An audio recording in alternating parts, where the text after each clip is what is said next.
Shalom Ubracha. This week's Torah reading is titled Pinchas. It draws its name from the central character in this week's Torah reading, Pinchas, the son of Elazar HaKohen. Pinchas, the son of Elazar, the priest. In last week's Torah reading, we left off with a very difficult piece of the narrative. Pinchas, in an act of zealotry and rage, kills a prince of Israel by the name of Zimri, who was involved in immoral activity with a Midianite princess. And in this week's Torah reading, God grants him a covenant of peace and the kahuna and the priestlyhood. It seems to be something that is a very difficult outcome of this act of rage and zealotry. And in fact, such rage and zealotry is something which is inconsistent with Torah values, and this elevation of the activity, this rewarding of the activity, is something that's very difficult for us to understand. There are two scribal anomalies in the beginning of this week's Torah reading. One of them, the word Pinchas, the yud is diminished in his name, and the word shalom, the vav, is severed. And I've heard many divrei Torah on this. If we look at the significance of the yud in a name, we see this specifically in the story of the Meraglim, of the spies, Yehoshua bin Nun, who was then known as Hoshea. Moshe adds a yud to the name, rendering it from Hoshea to Yehoshua, and the yud is added as a blessing that God should be with him. With this in mind, when we look at Pinchas's name, the yud is diminished. We can understand that God's presence in Pinchas's life was diminished by this act of violence.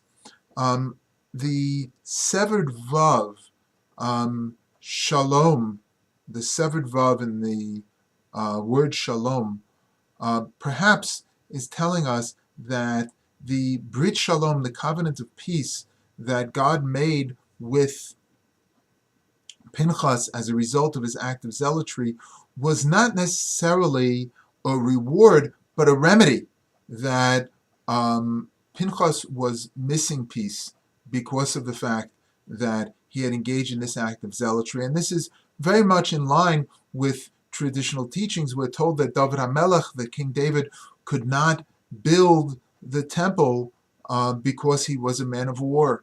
When somebody takes a life, even if it's by accident or if it's justified or if it's in an act of war, it changes them.